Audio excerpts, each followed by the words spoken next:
बिस्मिल्लाहिर्रहमानिर्रहीम। Time today with Hussain Thebo के साथ मैं हूं आपका मेज़बान हुसैन थेबो। आज हम बजट पे बात करेंगे, बजट 2021 एंड 22 के साथ साथ हम आवाम को कहते रहे कि हम आपको कंक्लूड करके देंगे कि ये बजट आवाम फ्रेंडली है या नहीं है। तो हमने अपने पुराने प्रोग्राम पिछले प्रोग्राम में भी ये फरमाया था कि महंगाई बढ़ेगी। अब आप खुद अंदाज़ा लगाएं कि महंगाई अगर बढ़ेगी तो बजट ठीक है या नहीं है। लेकिन जब हम अपोजिशन से बात करते हैं तो वो कहते हैं कि ये बैलेंस्ड है, ठीक बजट है, लेकिन महंगाई बढ़ेगी। उसका सबूत ये है कि आज ही दिन आपका 2 रुपये 13 पैसे पेट्रोल बढ़ गया है और 1 रुपया समथिंग आपका डीज़ल बढ़ गया है। इन बातों पे हमारे साथ इस वक्त हमारे स्टूडियो में मौजूद हैं सीनियर एनालिस्ट हैं, कॉलमिस्ट हैं, फार्मर सीनियर वाइस प्रेसिडेंट हैं FPCCI के, पाकिस्तान पीपल्स पार्टी के सीनियर रहनुमा हैं। इन बजट के दिनों में बहुत मसरूफ़ रहे, 20 चैनल्स को इंटरव्यू दिया। आज हमने भी उनको ज़हमत दी है। डॉक्टर मिर्ज़ा अख्तियार बेग साहब, सर आपका बहुत बहुत शुक्रिया, आपने हमें टाइम दिया। Barrister Ali Tahir sahab as a young dynamic talented एक लायर हैं और तमाम फील्ड्स पे बात करते हैं। आज हम जो दूसरा टॉपिक बात करेंगे जो कराची में चीफ जस्टिस साहब की डायरेक्शंस के ऊपर जो एंटी इंक्रोचमेंट सेल के लोग काम कर रहे हैं, हमें उस पर कोई एतराज़ नहीं है। ना हम कोई आर्गू कर सकते हैं कि चीफ जस्टिस साहब जो भी कर रहे हैं वो बिल्कुल ठीक कर रहे हैं, वो इलीगल होगा। लेकिन उसमें सवाल ये पैदा होता है कि जितनी चीज़ें ये गिराई जा रही हैं उनको कोई कंपनसेट भी किया जा रहा है या उनको रोड पे लेके आ रहे हैं। अगर देखें तो आज जिस प्लाज़ा की आज बात हो रही है उसके अंदर एक जो फ्लैट है वो 7 से 8 करोड़ का एक फ्लैट है और फ्लैट में रहने वाला आदमी जो है वो अपर मिडिल क्लास होता है। वो ना तो रिच होता है, ना तो वो गरीब होता है, वो ना तो मिडिल क्लास होता है। वो 8 और 10 करोड़ का फ्लैट जो है वो अपर मिडिल क्लास का रहता है। अब उसके क्या सर्कमस्टेंसेस हैं, उसको आप जब रोड पे लेकर आ जाएंगे तो उसका रिज़ल्ट क्या होगा, इस पे हम तफसीलन बात करेंगे। हमारे साथ थोड़ी देर के बाद टेलीफोन लाइन पे हमें इरफान कादिर साहब हमें ज्वाइन करेंगे जो फार्मर अटॉर्नी जनरल हैं पाकिस्तान के, उनसे तफसीलन बात करेंगे। जो बजट आया है, बजट पे ख़ास तौर पे FPCCI को एतराज़ है। FPCCI के प्रेसिडेंट मियां नासिर हयात मग्गू साहब ने आज इस पे प्रेस कॉन्फ्रेंस भी की दोपहर में। तमाम TV चैनल्स ने मियां साहब की दिखाए रिजर्वेशंस। उस पे जो फाइनेंस मिनिस्टर है उनका भी जवाब आया कि आप टैक्स दें, आप क्यों नहीं टैक्स दे रहे हैं। अगर आपको अगर एतराज़ है 203 पे तो A पे तो क्यों है। और बिजनेसमैन का कहना यह है कि इसके जगह पे पहले ही 192A अवेलेबल मौजूद है तो आप थ्रेट क्यों कर रहे हैं। तो इस पे हम मियां नासिर मग्गू साहब से बात करेंगे जो प्रेसिडेंट हैं FPCCI के। सबसे पहले मैं डॉक्टर मिर्ज़ा अख्तियार बेग साहब के, सर आपने आर्टिकल भी लिखा इसी बजट के ऊपर, आप ओवरऑल क्या देखते हैं बजट के ऊपर, फेडरल बजट के ऊपर? देखिए, बजट के लिए ये मेरे लिए बड़ा मुश्किल होता कहना है कि बहुत ख़राब है या बहुत अच्छा है। बजट को मुख्तलिफ एंगल से देखेंगे तो मुख्तलिफ आपको लगेगा। कुछ शुबों में बेहतरी नज़र आई है, कुछ शुबों में मायूसी भी नज़र आई है, कुछ शुबों में सवालिया निशान। तो मैं जल्दी से आपको तीनों कैटेगरीज बतला दूँ। पहली चीज़ तो यह है कि खुशी इस बात की है कि शौकत तरीन साहब ने उन तमाम चीज़ों को अडॉप्ट किया बजट में जो हम उनसे मुसलसल बोल रहे थे। वज़ीर आज़म से कह रहे थे कि जी एक्सपोर्ट लेड ग्रोथ है, यही कामयाब मॉडल है, आप भी इसी को अडॉप्ट करें। उन्होंने कहा export led growth, export led growth और एक्सपोर्ट लेड ग्रोथ है, यानी एक्सपोर्ट के ज़रिए ग्रोथ लेंगे जिसमें जॉब क्रिएशन और फॉरेन एक्सचेंज अर्निंग होती है। हमने ये कहा कि ज़राअत एक वक्त में था पाकिस्तान ख़त्े में नेट एक्सपोर्टर आप ज़रूरी अजनास और खाने पीने की अशिया का था मुल्क होता था। आज पाकिस्तान वीट भी इंपोर्ट कर रहा है, शुगर भी इंपोर्ट कर रहा है, खुर्दनी तेल भी इंपोर्ट कर रहा है, कॉटन भी इंपोर्ट कर रहा है, दालें भी इंपोर्ट कर रहा है। तो ये तो वो पाकिस्तान नहीं जो उसकी स्ट्रेंथ थी, जो बाबा कौम ने ख्वाब देखा था एक ज़राई सनती पाकिस्तान के ज़राअत से जो पैदा होगा वो सनत में हो। तो उन्होंने इस बजट में कहा कि नहीं, हम ज़राअत को रिवाइव कराएंगे। जब आप रिवाइव में क्या करना है, आपने पर एकड़ पैदावार बढ़ानी है, सही बीज दें, रिसर्च के वाले जदीद भी, अद्वियात से मिली बगैर आप अद्वियात दें, मिलावट से मिली बगैर, और फर्टिलाइज़र सही नरखों पे प्योर और बगैर मिलावट की मिले। तो बिल्कुल। आप देखें इंडिया में कॉटन की पैदावार होती थी 18 मिलियन बेल 5 साल पहले। आज जब मैं आपसे बात कर रहा हूँ 38 मिलियन बेल हो गई। हमने 13 मिलियन बेल होती थी, हमारे आज हो गया इस साल 6.5 मिलियन बेल, आधी रह गई। तो ये चीज़ एसएमईज में भी उन्होंने बात की, कुछ चीज़ों में बेहतरी आई है जिसमें लार्ज स्केल मैन्युफैक्चरिंग में कंस्ट्रक्शन का शोबा, ऑटोमोबाइल का शोबा, सीमेंट का शोबा और स्टील का शोबा, इन्होंने अच्छी कारकर्दगी की। 5,829 अरब जो उन्होंने टारगेट रखा है टैक्स का, ये अचीवेबल है या ये एम्बिशियस टारगेट है? देखिए इन्होंने IMF ने तो 26% ग्रोथ कही थी कि अगर आप अभी 4,900 ले रहे हैं तो 6,200 बिलियन डॉलर, जो नॉन प्रैक्टिकल है, मुझे तो नहीं लग रहा है कि वो कोई हासिल कर सकता है।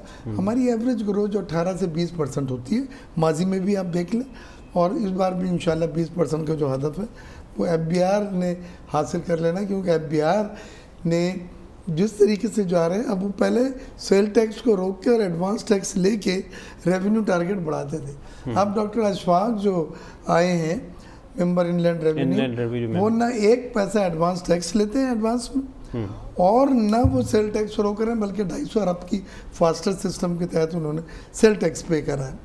लिहाजा एक्सपोर्टर का कैश फ्लो बेहतर हुआ, एक्सपोर्ट में भी बेहतरी आई है। 2 चीज़ें जो हैं वो चुभने वाली हैं। एक, इन्होंने public sector loss making organisation जो हमेशा ये वादा करते आए थे कि हम उसको नेशनलाइज करेंगे, हम उसकी निजकारी कर लेंगे, हम उनको तश्कील नौ कर देंगे, हम उसको रिस्ट्रक्चर कर देंगे ताकि कौमी ख़जाने पे बोझ ना बने। लेकिन वो तमाम इदारे जो हुकूमती इदारे हैं और नुकसान में चल रहे हैं, जिसमें PIE है, जिसमें स्टील मिल है, जिसमें रेलवे है, जिसमें वापडा है, वो पिछले 2 सालों में 1,000 अरब इन इदारों में झोंका गया कौमी खजाने से। और अब उन्होंने क्या इसका सोल्यूशन क्या है सर? कमेटी बनाएंगे और वो कमेटी इन इदारों का फैसला करेगी कि उसकी तश्कीली नौ करें या निजकारी करें। वो भाई 3 साल के बाद अब कमेटी बना रहे हैं नेक्स्ट हुकूमत के। वो आपने आर्टिकल में आखिर में लिखा भी है कि मुल्क के मुफाद में। दूसरी चीज़ जो बड़ी चुभने वाली है वो ये है सर्कुलर डेट। सर्कुलर डेट बढ़ के 2,400 अरब पहुँच गया। IMF ने तो 10% सर्कुलर डेट सरचार्ज लगाने की तजवीज़ दी थी।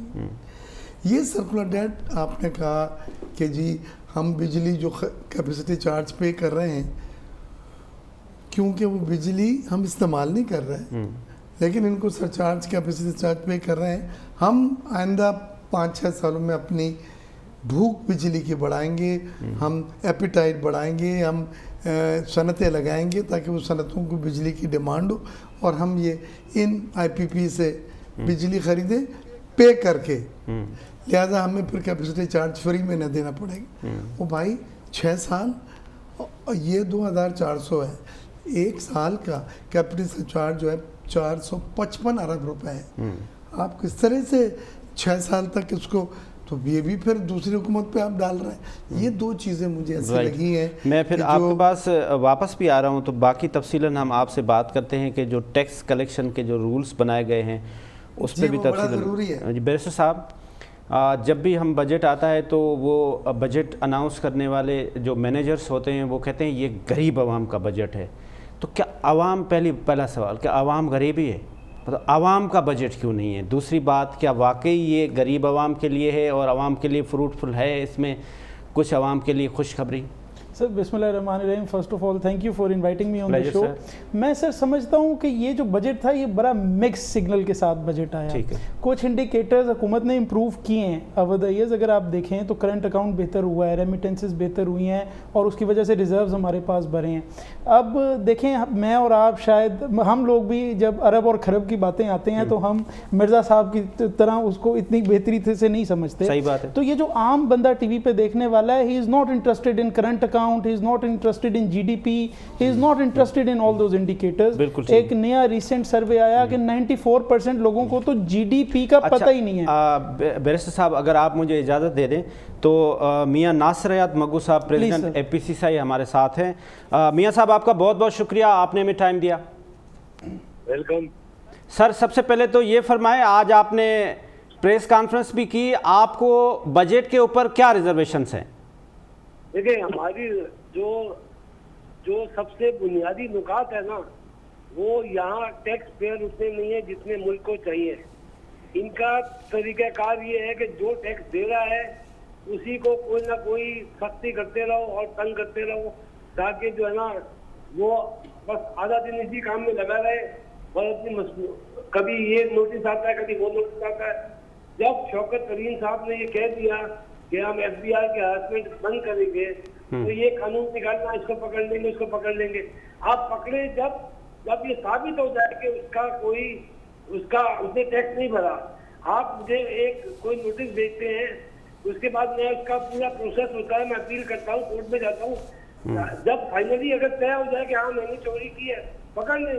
लेकिन आप इख्तियार देते हैं असिस्टेंट कमिश्नर को, जो यानी ये तो वो बात हुई कि हम पहले लोग परेशान हैं, अब मुझे कोई फोन करके करेगा जी आपका इतना टैक्स मैं गिरफ्तार कर रहा हूँ। ये कोई दुनिया में कहीं होता है? दुनिया में कोई गिरफ्तारी होती है तो वो एक प्रोसेस के बाद होती है, पूरा प्रोसेस करता है। एक तो इनका तरीक़ाकार ये है। इसी तरह और बहुत सारी चीजों में एक काम जो मैं ऐसा किया है कि मेरे पर उसकी डिमांड निकाले कि आपने इतना टैक्स भरना है और गलत निकाली। अब मैं अपील क्या करूंगा? अपील करने जाऊंगा इनके पास ही, पहले मुझको पूरे पैसे रखेगा कि भाई आपके ऊपर इतनी लाइबिलिटी है, जो कि तय नहीं है, वो उसने निकाली है। तो इस तरह के कानून बना के माहौल ऐसा कि जो टैक्स देना चाहता है वो भी नहीं आएगा। इनको तो लोगों को राग़िब करना चाहिए।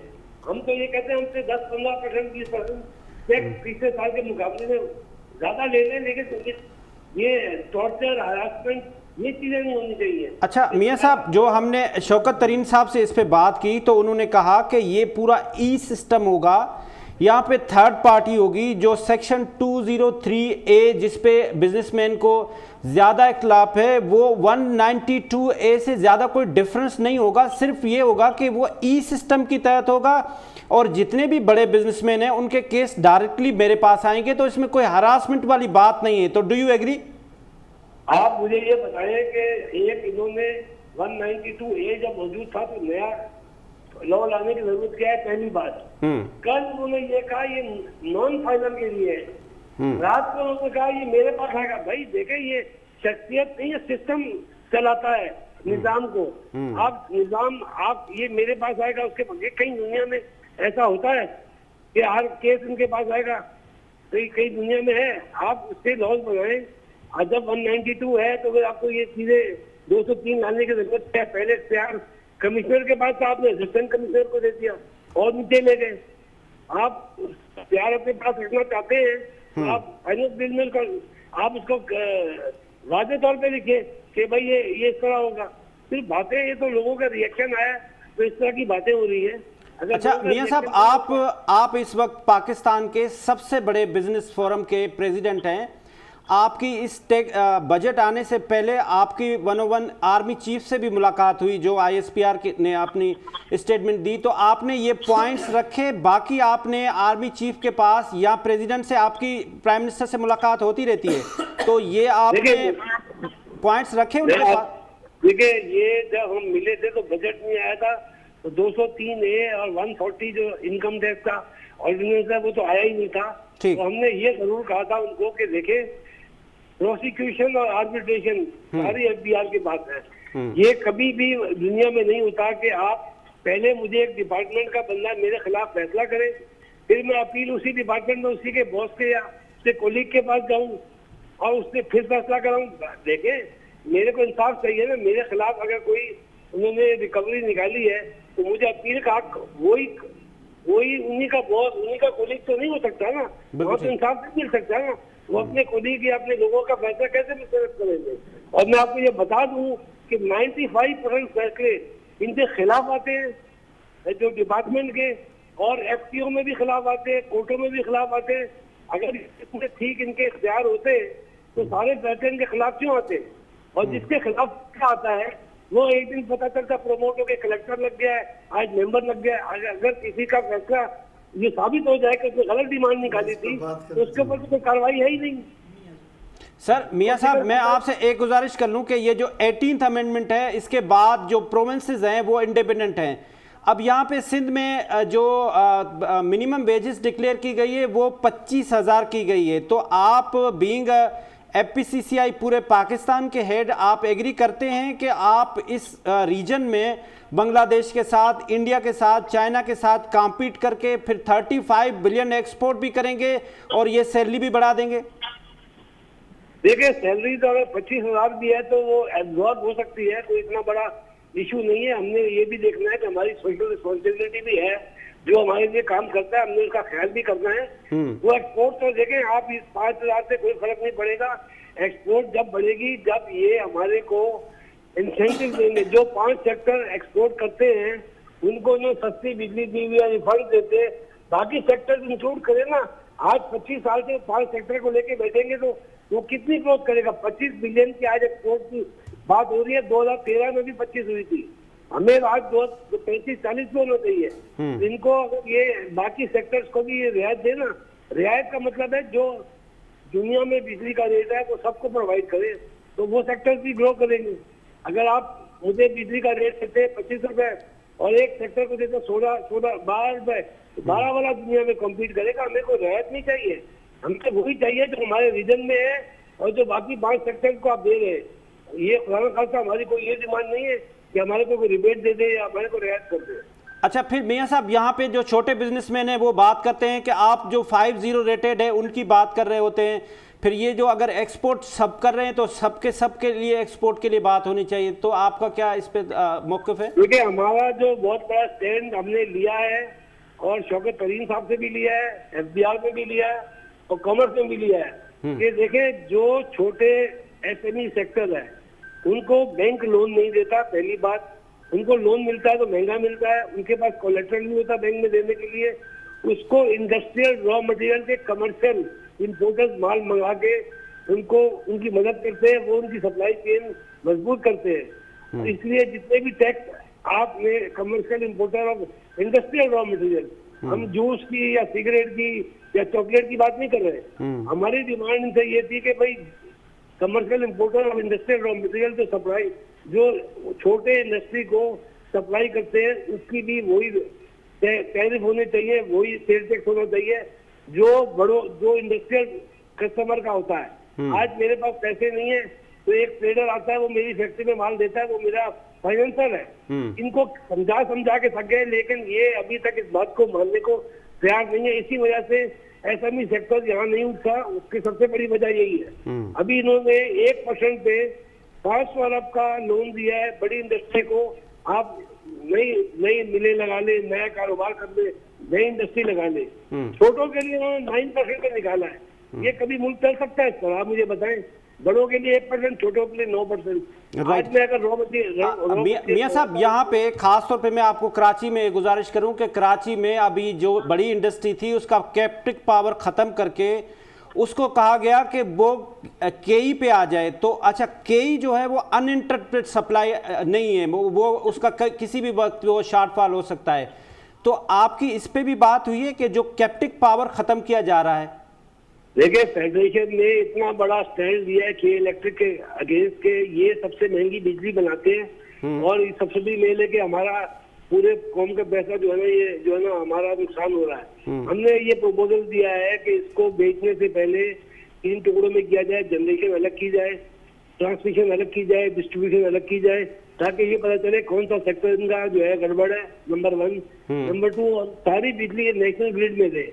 नेशनल ग्रिड में जब देंगे तो नेशनल ग्रिड का सिस्टम ये है, जो सबसे सस्ती बिजली बनाता है पहले उसको उठाते हैं, वो प्रायोरिटी उनकी ऐसे लगी होती है।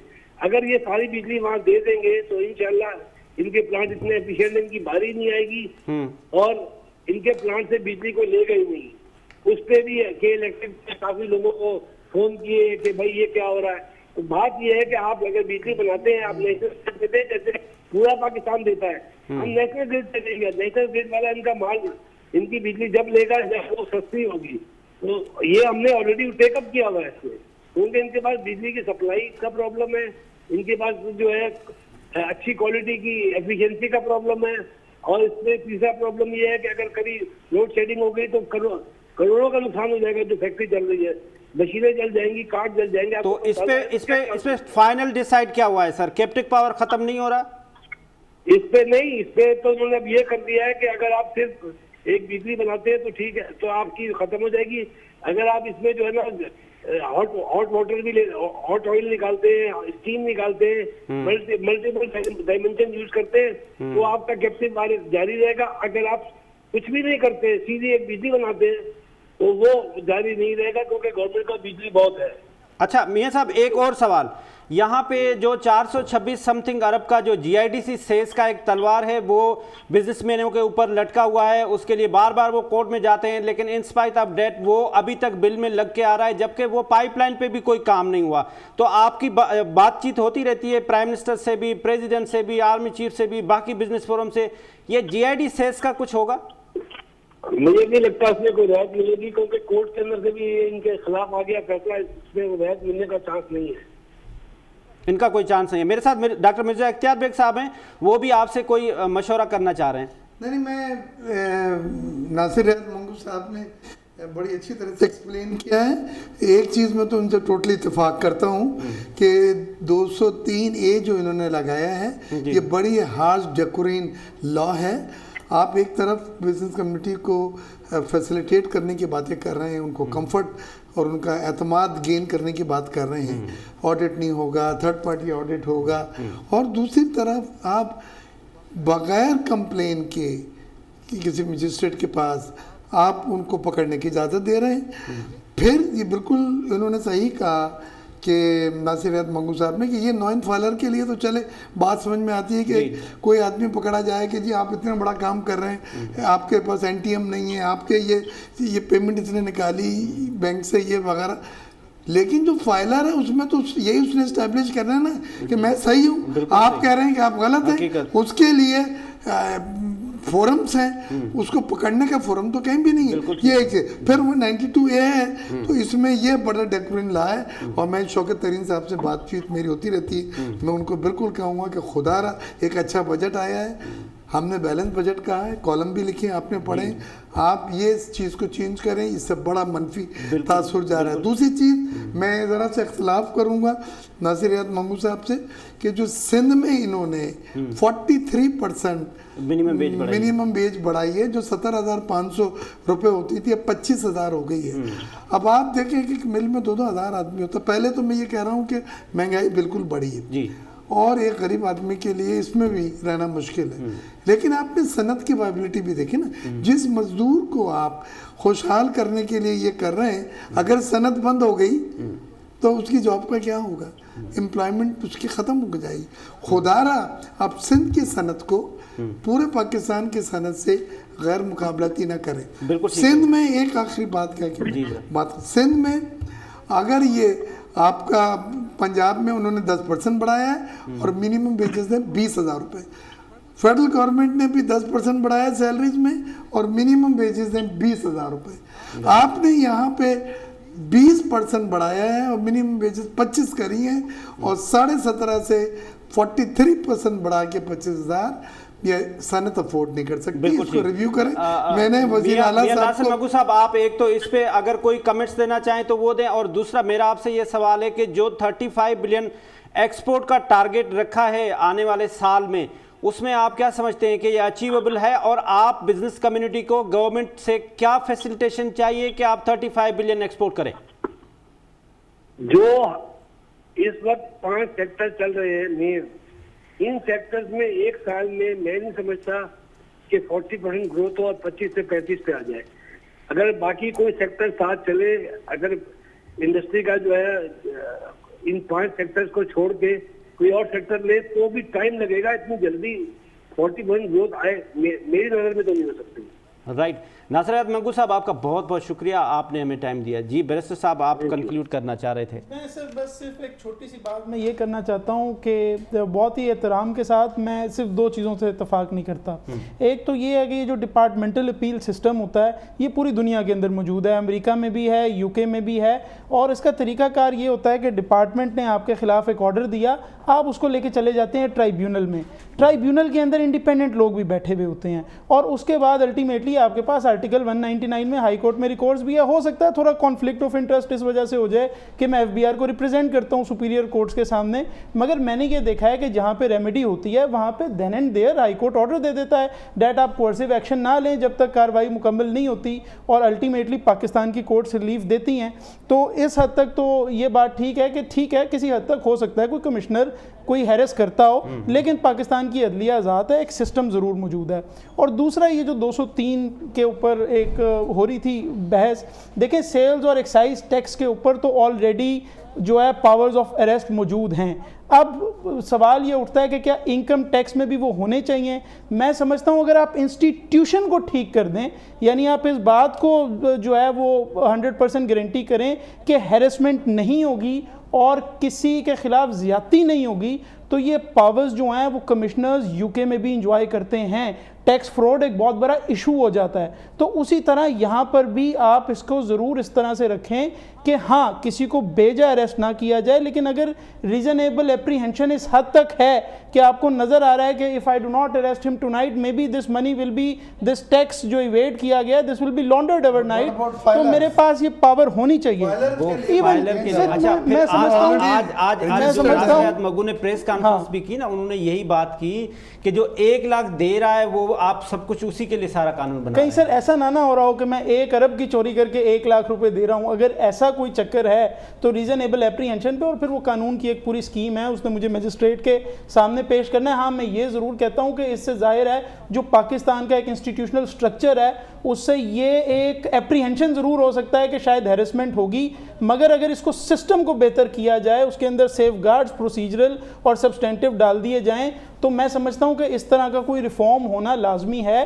क्योंकि इस बात में कोई शक नहीं है कि पाकिस्तान के अंदर टैक्स चोरी होती है, और यहाँ पर बड़े बड़े जो बहुत बड़े बड़े आपको आइकॉन्स और टाइकून्स हैं कई जगहों पे, उनकी भी बड़ी बड़ी टैक्स चोरियाँ पकड़ी गई हैं, तो उसको किसी तरह से आपने इन्फोर्स भी तो कराना है। आप इस पे क्या कहें? जी मैं बिल्कुल इख्तलाफ करते हुए ये कहूँगा कि वो लोग जो फाइलर हैं जो ऑलरेडी कानून के तहत NTN नंबर रखते हैं, रजिस्टर्ड कराया हुआ है, रिटर्न फाइल कर रहे हैं रेगुलरली, उन्होंने अपने सब असासे डिक्लेयर करे हैं, उनके बैंक अकाउंट सब डिक्लेयर हैं, उनको पकड़ने का ये लफ्ज़ भी इस्तेमाल करना आपने उन बहुत सारे फाइलर्स के जो टैक्स पेयर्स हैं उनके लिए हौसला शिकनी होगी। उनको तो आप सर आंखों पे बैठाएं। हाँ वो लोग जो नॉन फाइलर हैं, जो इनकम टैक्स नेट में नहीं हैं और वहाँ कोई मेजर सबूत मिलता है आपको, लेकिन उसके लिए भी आपको शौकत तरीन साहब ने जो जुमला कहा है कि जी ये मैं फैसला करूँगा किसको पकड़ना, देखिए फाइनेंस मिनिस्टर तक ये चीज़ का जाना एक गैर मंतकी बात लगती है। और कितने जाएंगे केसेस, सही है ना, 50,000 केसेस चले गए, वो फाइनेंस मिनिस्टर एक एक देख रहे हैं कि ये जेन्युइन है, ये जेन्युइन है, ये बात जो है ना प्रैक्टिकल नहीं लगती। तो मेरी शौकत तरीन साहब से, डॉक्टर वकार मसूद से, चेयरमैन एफबीआर आसिम से, और डॉक्टर अशफाक हमारे बहुत ही काबिल और जहीन और दोस्त हैं, यह है कि आपने एक अच्छा बजट दिया है, उसमें ये एक चीज़ ऐसी है जिस पर शदीद एतराज़ात उठे, लिहाजा आप क्या समझते हैं कि ये इस पे बात हो जाएगी और कुछ ना कुछ जो है वो ये अभी बजट डिबेट में है, और डिबेट के मायने ही होते हैं कन्विंस और गेट कन्विंस की बुनियाद पे, अगर उसमें कोई एनॉमलीज हैं, उसमें कोई गलतियां हैं, उनको दुरुस्त कर लिया जाए।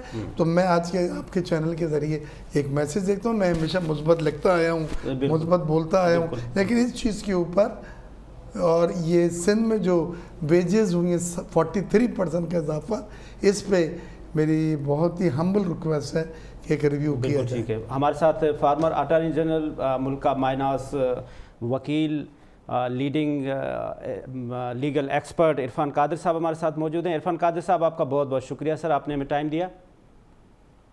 जी थैंक यू, जी थैंक यू सर।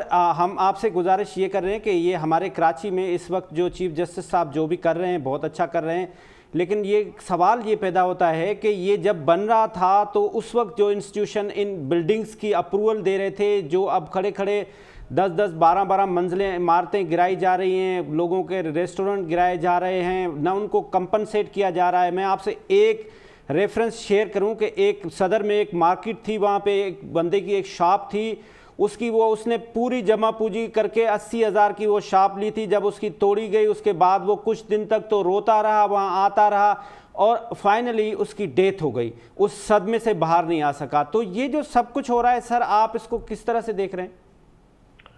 मैं समझता हूं कि ये कानूनी तौर पे बिल्कुल गलत हो रहा है। ये इस तरह का कोई इख्तियार किसी अदालत को या चीफ जस्टिस साहब को नहीं है। और मैं ये भी क्लियर करना चाहता हूं कि अगर मुल्क की रेलें, मुल्क की हुकूमतें, मुल्क के महकमे, उनके जो जमीनें हैं उनको वागुजार कराने का जिम्मा अगर सुप्रीम कोर्ट आर्टिकल 184(3) में लेगी और वकील और जज मिलके तो हुकूमतें और चलानी शुरू करेंगे। और अगर ये सूरत हाल पैदा होगी तो फिर अगर रेलें और हुकूमतें वकील चलाएंगे तो फिर अदालतें कौन चलाएगा? तो ये मैं स्ट्रिक्टली लीगल बात कर रहा हूँ, लॉ की बात कर रहा हूँ। आर्टिकल 184(3) जो है उसमें लिमिट्स मुकर्रर कर दी गई हैं सुप्रीम कोर्ट की और कहा गया है कि सुप्रीम कोर्ट जो भी ऑर्डर पास करेगी वो 199 की जो हाई कोर्ट की ज्यूरिसडिक्शन है उससे मुबर्रा नहीं होगा। और ये जो बहुत सारे मुख्तलिफ केसेस जो हैं उनको इकट्ठा कर दिया जाता है, जम कर दिया जाता है, 30-30, 40-40 केस, यानी 3 जजेस बैठ के तो वो 40-40, 50-50 हजारों लोगों के केस का फैसला कर देते हैं।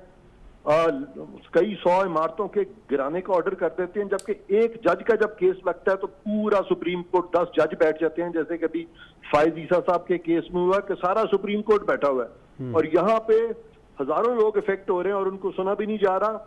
और हजारों लोगों के लिए यहाँ पे 3 जजेस हैं और उनके सारे केसेस इकट्ठे कर दिए गए हैं। तो ये सारा तरीकाकार जो है ये 184(3) की रूह के तहत नहीं है। और मैं ये भी बताता चलूं कि आर्टिकल जो है 175 का, आर्टिकल 175 की जो क्लॉज 2 है उसमें साफ तौर पे ये कह दिया गया है कि किसी अदालत को कोई ऐसा इख्तियार नहीं होगा जो कि उसको स्पेसिफिकली आइन या कानून उसको ना दे। और अगर ये इस तरह से इख्तियारात लेने शुरू किए और इन्होंने 184(3) के कंटूअर्स जो कि अभी फायज ईसा साहब ने पीछे कहा भी था कि हमें वजह करने चाहिए, उसको फुल कोर्ट को बैठ के उसकी वजाहत करनी चाहिए। और ये रेलवे ने अपनी रेलें किस तरह चलानी है, अपने ट्रैक को कैसे रिफर्बिश करना है, या सिंध हुकूमत ने किस तरह से इंक्रोचर्स को हटाना है, उसके लिए तमाम कवानीन बने हुए हैं। और जहां तक मुझे याद पड़ता है कोई एक एंटी इंक्रोचमेंट ट्राइब्यूनल भी बना था, वो सारे ऑर्डर करता है। उसकी ऑर्डर्स के बाद आगे जो फोरम्स हैं उनमें मामला जाता है। सुप्रीम कोर्ट में तो मामला जाता है लीव टू अपील स्टेज में। और ये 184(3) के तो ये इस तरह के ज्यूरिसडिक्शन एक्सरसाइज सुप्रीम कोर्ट नहीं कर सकती। तो मेरे बड़े शदीद तहफ़्फ़ुज़ात हैं इस सारी ज्यूरिसडिक्शन पे जो कि सुप्रीम कोर्ट अभी एक्सरसाइज कर रही है। जिस तरह के वो चाह रहे हैं कि ट्रेन एक्सीडेंट्स अगर बंद हो जाए तो बड़ी अच्छी बात है, लेकिन ये सुप्रीम कोर्ट के करने का काम नहीं है। जो लोग LLB कर लेते हैं वो रेलों में एक्सपर्ट नहीं होते। रेलवे बड़ा टेक्निकल सब्जेक्ट है और रेलवे में जब से इन्होंने कुछ लोग घुसाए पिछली हुकूमतों ने डायरेक्टली ब्यूरोक्रेट से, उससे भी रेलवे का बेड़ा गर्क हो गया था। तो अगर ब्यूरोक्रेट से रेलें नहीं चल सकी तो क्या जजेस और वकील जो है ज्यादा बेहतर तरीके से चलाएंगे? तो ये सारी चीज जो हो रही है मेरे नजदीक ये आइन और कानून के मुताबिक नहीं हो रही। सर इरफान कादर साहब, अगर ये सब कुछ आइन और कानून के मुताबिक नहीं हो रहा है तो जो लोग इस वक्त इफेक्टेड हैं, जो मुतासरीन हैं, उनके लिए तो मुल्क का सबसे बड़ा मुकद्दस तरीन इदारा सुप्रीम कोर्ट है, वही कर रहा है, वो कहाँ जाए? मुल्क का सबसे बड़ा मुकद्दस तरीन जो चीज है वो मुल्क का आइन है और मुल्क का कानून है। उसमें उसके बाद जो मुकद्दस इदारे हैं उसमें वो चोजन रिप्रेजेंटेटिव हैं लोगों के, जो कि एग्जीक्यूटिव अथॉरिटी एक्सरसाइज करेंगे। आर्टिकल 2A में कह दिया गया है कि मुल्क की जो एग्जीक्यूटिव अथॉरिटी है, मुल्क की जो भागदौड़ है, वो जो चुने हुए जो लोगों के चुनाव से जो लोग आते हैं वो एक्सरसाइज करेंगे, ना कि वो लोग जो कि अदालतों में बैठे हुए हैं जो कि उस तरह से यानी प्रॉपरली सिलेक्टेड भी नहीं है, प्रॉपरली इलेक्टेड तो बिल्कुल ही नहीं है। तो वो कैसे ये एक्सरसाइज करेंगे? तो ये एक्सरसाइज नहीं करेंगे। लिहाजा मुकद्दस वही है जो अपने आइन और कानून के दायरे में रहता है, वो मुकद्दस है। अगर वो आइन और कानून के दायरे से अदालतें भी निकलती हैं तो अदालतें भी फिर होली का हाउस नहीं। सर आप क्या समझते हैं कि इसमें प्रेसिडेंट ऑफ पाकिस्तान को या प्राइम मिनिस्टर को या हाउस को, जो लेजिस्लेटर हैं, उनको इंटरवीन करना चाहिए और इस सारे मरहले को रोकना चाहिए? बिल्कुल इंटरवीन करना चाहिए। यानी ये प्रेसिडेंट साहब, खास तौर पे प्राइम मिनिस्टर साहब और चीफ मिनिस्टर सिंध जो हैं, उनको इसमें स्टैंड लेना चाहिए और उनको अपनी अपनी डोमेन में किसी भी अदालत को बीच में नहीं आने देना चाहिए। और अगर वो इस तरह करेंगे तो वो खुद भी यानी आइन से इनहराफ करेंगे। सर, अगर हमारे जो चीफ मिनिस्टर सिंध हैं वो इस डायरेक्शन को फॉलो नहीं कर रहे हैं तो हमारी जो ऑनरेबल सुप्रीम कोर्ट है उसकी जुडिक्शन क्या है, वो चीफ मिनिस्टर को क्या करेंगे? देखें, अगर वो चीफ मिनिस्टर को इस बात पे कंटेम्प्ट लगाने की कोशिश करेंगे कि चीफ मिनिस्टर ने उनकी बात नहीं मानी, तो वो तो आइन खुद कह रहा है आर्टिकल 248 में कि चीफ मिनिस्टर किसी अदालत को जवाबदेह नहीं है। इसी तरह वजीर आजम जो है वो भी किसी अदालत को जवाबदेह नहीं है। क्या सुप्रीम कोर्ट को इस चीज का पता नहीं है? सुप्रीम कोर्ट इस किस्म के ऑर्डर नहीं कर सकता जिससे कि वो चीफ मिनिस्टर को या किसी को पाबंद करे, या इवन इस ऑर्डर में मैंने एक ऑर्डर देखा है, अभी रेलवे मिनिस्टर को पाबंद किया जा रहा है कि आप ये करें और रेलवे मिनिस्टर रिपोर्ट दे, जबकि आइन में लिखा है 248 में कि रेलवे मिनिस्टर जवाबदेह नहीं है। क्या सुप्रीम कोर्ट के जजेस को कोई नहीं ये बता सकता? क्या वो खुद आइन नहीं पढ़े हुए? उनको नहीं पता कि आर्टिकल 248 के तहत किसी मिनिस्टर से इस तरह से आप रिपोर्ट नहीं मांग सकते? और मिनिस्टर्स को नहीं पता कि अगर मिनिस्टर्स को यही नहीं पता तो फिर मिनिस्टर्स को फिर क्या वो मिनिस्ट्री कर रहे हैं? राइट सर, मैं आपसे अब दूसरे टॉपिक पे आ जाता हूँ। ये जो हमारे लेजिस्लेटर हैं, जो हमारे लेजिस्लेशन हाउस में बैठे हैं, जिनको हमने इलेक्ट करके भेजा है, वो मुसलसल आप दो रोज़ से देख रहे हैं वो एक दूसरे को गाली गलौच भी कर रहे हैं, मार भी रहे हैं, और वहाँ पे जो कुछ भी हो रहा है उसको थोड़ा सा आप तबसरा करें कि ये हमारे लीडर है। ये तो बड़े अफसोस की बात है ना जो भी हो रहा है। ऑब्वियसली पार्लियामेंट इसलिए तो नहीं बनी कि आप वहां पे मारकुटाई शुरू कर दें। वहां पे तो आपने मंतक के साथ, दलील के साथ, रूल्स ऑफ प्रोसीजर के तहत बात करनी है। तो इसका मतलब है कि वहां पे स्पीकर साहब भी नाकाम हो चुके हैं और पार्लियामेंट जिस मकसद के लिए मार्जे वजूद में आई है वो मकसद भी पूरा नहीं हो रहा। तो इस तरह की हुल्लड़बाजी जो है ये तो बिल्कुल ना आइन में इस तरह का रास्ता दिया गया, ना कानून में दिया गया। इनके खिलाफ अब क्या कार्रवाई होनी चाहिए ये मैं समझता हूं कि बिल्कुल डिस्पैशनेटली जिन लोगों ने भी इस तरह से कानून को हाथ में लिया, और खास तौर पे वो लोग जिनका काम कानून बनाना है, अगर वो कानून तोड़ना शुरू कर दें तो फिर तो इस मुल्क का अल्लाह ही हाफिज है। ये आप कैसे देखते हैं कि यहाँ पे हमारे यहाँ परफॉर्मेंस से ज़्यादा अपोजिशन वाले की धुलाई करने वाले को ज़्यादा अप्रिसिएशन मिल रही होती है? देखें, हम लोग जो है बहुत ही इनटॉलरेंट हो गए हैं, हमारे में कुव्वत बर्दाश्त खत्म हो गई है सर। हमें चाहिए कि एक दूसरे के खिलाफ अगर कोई बात हो भी रही है तो आराम से सुने, खामोशी से सुने। ये नहीं है किताबें फेंके, थप्पड़ मारने शुरू कर दे। अभी टॉक शो पे अभी लेटली एक इनकी एडवाइजर ने थप्पड़ मार दिया है कादिर मंदोखेल साहब को जी। यानी कभी सुनिए इस तरह की बातें कि अब इस हद तक अगर इस लेवल पे अगर आप थप्पड़ मार रहे हैं तो नीचे वाले लेवल पे कल को लोग सड़कों पे निकल आएंगे, हर कोई एक दूसरे को थप्पड़ मारना शुरू कर देगा। वो कहेंगे कि जी ये तो एक प्रेसिडेंट सेट हो गया, पार्लियामेंट में इसी तरह ही थप्पड़ मारे जाते हैं और थप्पड़ मार के चीजें हल कराई जाती हैं, लिहाजा हम भी कानून को अपने हाथ में लेके थप्पड़ ही मारेंगे। इरफान कादिर साहब, आपका बहुत बहुत शुक्रिया सर, आपने हमें टाइम दिया। जी डॉक्टर साहब, आप इसको कंक्लूड करें। जी देखिए, मैं दोबारा बजट पे ही कहूँगा कि हमने चीफ मिनिस्टर साहब को लेटर लिखा है, वो कल शायद इस्लामाबाद जा रहे हैं और कराची चैम्बर में भी आज पूरे दिन मीटिंग होती रही इसी पे मिनिमम वेजेस पे। मैं बिल्कुल उन गरीब वर्कर्स के ख़िलाफ़ नहीं हूँ, लेकिन मैं क्योंकि सनत की भी नुमाइंदगी करता हूँ तो वो आप सर्वाइवल भी तो देखेंगे, जज्बात है तो हमने अपना सर्वाइवल भी देखना है। आप दूसरी तरफ से इंसेंटिव पहुँचा सकते हैं, या आप सनत को कहें कि वो किसी टैरिफ में या किसी जगह कोई ऐसी सब्सिडी है, बट सब्सिडी लॉन्ग टर्म में एक गाली होती है, सब्सिडी लॉन्ग टर्म में बदनुमा दाग है। बाहर वाले सब्सिडी को अच्छा नहीं समझते। तो आपको कम्पिटिटिवनेस ऑफ द इंडस्ट्री को मेंटेन रखना है। अगर आप ये इंडस्ट्री जिसके लिए ये जहाँ ये वर्कर काम करता है वो ही बंद हो गई तो मुलाजमतें सब रह जाएंगी। तो एक ये चीज़ है बात हुई। और दूसरे में बिल्कुल शौकत तरीन साहब से बहुत मुतबाना रिक्वेस्ट करूँगा कि ये 203A को विड्रॉ करें।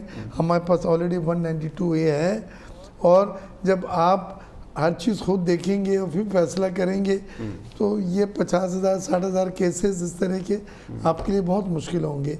और क्यों आप इस तरह का एक डेरोकिन ला रख के और खौफ की फ़ज़ा पैदा करना चाहते हैं? आपने तो आते ही बात की है एतमाद हासिल करने की जो टैक्स पेयर हैं, तो ये मैं समझूंगा कि आपको फैसला करके रिव्यू करना होगा। लंदन में 3 दिन दुनिया के 7 मजबूत तरीन मुल्कों की G7 की कॉन्फ्रेंस हुई और उसमें एक ही टॉपिक ख़ास थी कि चाइना को किस तरह से हमने काउंटर करना है। क्या वाकई चाइना की जो इकानमी है वो इस वक्त दुनिया के लिए बहुत बड़ा थ्रेट है? सर मैं तो समझता हूँ, देखें ये जो B3W है, big back better for the world, ये एक डोमेस्टिक प्रॉमिस था जो बाइडेन का, ये उसका डोमेस्टिक प्रॉमिस था कि मैं चीज़ों को बड़ी ज़बरदस्त बेहतरी की तरफ ले जाऊंगा। और आपने देखा कि ट्रंप जो है उसका तरीकाकार ज़रा डिफरेंट था। वो कहता था मैं चाइना पे सैंक्शंस लगाऊंगा, चाइना कहता था हम काउंटर सैंक्शंस लगाएंगे, लेकिन फिर आपस में नुकसान दोनों का होगा। और वो WTO को अटैक करता था। बाइडेन की पॉलिसी ज़रा डिफरेंट है, वो कहता है हमने इंस्टीट्यूशनल चलना है। तो उसने ये जो BRI इनिशिएटिव है, इसको जो बेल्ट एंड रोड इनिशिएटिव जिसको हम कहते हैं, जिसके तहत CPEC भी आ रहा है, उसको अब वो काउंटर करना चाहते हैं ये B3W के साथ। और इसके अंदर दो चीज़ें बड़ी अहम है सर। एक तो ये है कि उन्होंने कहा है कि हम कोशिश ये करेंगे कि जो डेमोक्रेसी है उसको दुनिया में फोस्टर करें, क्योंकि चाइना जो है वो दुनिया को ऑटोक्रेसी की तरफ लेके जा रहा है। पहली बात ये है। तो यहाँ पे सबसे पहला सवाल ये उठता है कि EU तो खुद चाइना का बड़ा ट्रेडिंग पार्टनर है, और जर्मनी की तो बड़ी जबरदस्त कोऑर्डिनेशन टेक्नोलॉजी के ऊपर चल रही है। तो वो क्यों इस तरह चाइना से अपने हालात अमेरिका के कहने के ऊपर इस हद तक खराब कर देंगे? दूसरी बात इसमें ये है सर कि ये G7 का समिट हुआ, तो आपने ये भी तो देखें कि जो B3W की पहली बात हुई वो आपने आखिरी दिन बिल्कुल एंड पे आके की। अगर आप ये गिमिक ना होता सिर्फ, और अगर आप वाकई सीरियस होते, तो शुरू से G7 ये इतना बड़ा प्रोजेक्ट आप कह रहे हैं, अगर BRI को आपने करना है तो शुरू से आपका फोकस ये होना चाहिए था 40 ट्रिलियन का ये प्रोजेक्ट है। तो शुरू से ही आपका ये फोकस होना चाहिए था B3W के ऊपर।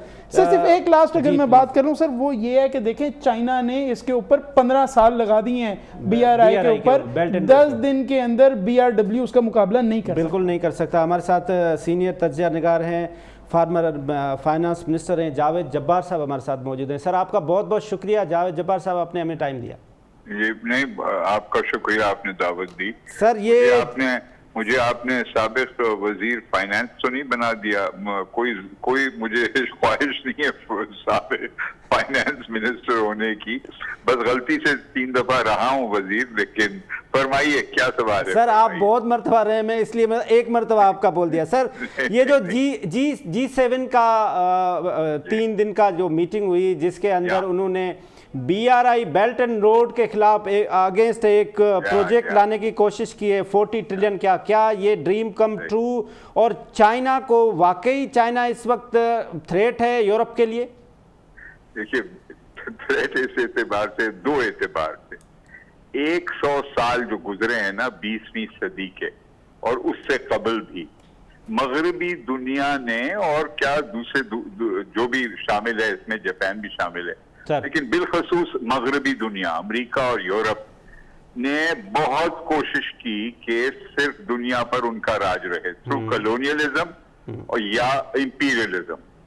नाउ 200 साल के बाद पहली दफा इनको एक ऐसी ताकत उभरती हुई नजर आ रही है जो उनके जो रिवायती अकीदे और उनकी उसूल हैं कि जी अगर तरक्की होनी है तो इन उसूलों पर होगी, उन सबको रद्द कर चाइना ने साबित किया है कि एक बिल्कुल अनोखा नेमुल बदल सियासी और माशी मॉडल हम बना सकते हैं बगैर मदद के, मगरबी दुनिया के मदद के। और इस वक्त ये वाहिद मेजर कम्युनिस्ट स्टेट है दुनिया का, अलावा नॉर्थ कोरिया के, क्योंकि सही मायनों में कम्युनिस्ट नहीं है, लेकिन सही मायनों में सियासी कम्युनिज्म आज तक जिंदा है चाइना में। और वो कैसी सियासी कम्युनिज्म है? नॉर्थ कोरिया में बाप बेटा पोता सक्सीड करते हैं। चाइना में सही मायनों में मेरिट की बुनियाद पर एक आम आदमी भी शरीक हो सकता है कम्युनिस्ट पार्टी में, और महज मेरिट की बुनियाद पर उसकी तरक्की होती है। तो ये बात रद्द कर देती है मगरबी दुनिया की कि कम्युनिज्म मुकम्मल तौर पर निकम्मी है और इंसान की सलाहियत को घुटा देती है। चाइना ने साबित किया कि कम्युनिज्म में भी इंसान की तख्लीकी पहलू, इंसान की जहनी, इंटेलेक्चुअल, टेक्नोलॉजिकल खूबियों को आप एक बुलंद सतह पर पहुंचा सकते हैं और 400 मिलियन पीपल को गुर्बत से निकालकर मिडिल क्लास में डाल सकते हैं, जो मगरबी दुनिया ने कभी नहीं किया।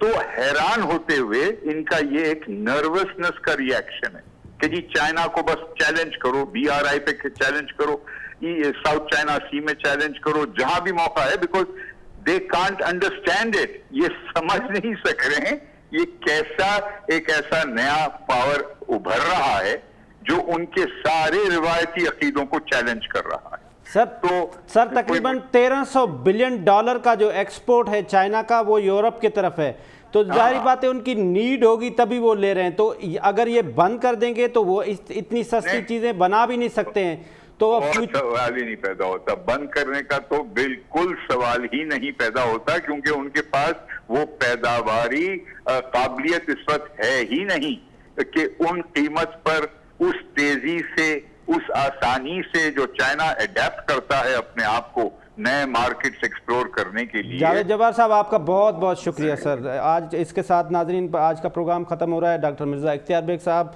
बैरिस्टर अली ताहिर साहब और मियां नासिर, हयात मग्गू साहब और इरफान कादिर साहब, आप सबका बहुत शुक्रिया। आप जहाँ भी रहें खुश रहें, अपने आप को कोरोना वायरस से बचा के रखें। खुदा हाफ़िज़। पाकिस्तान जिंदाबाद।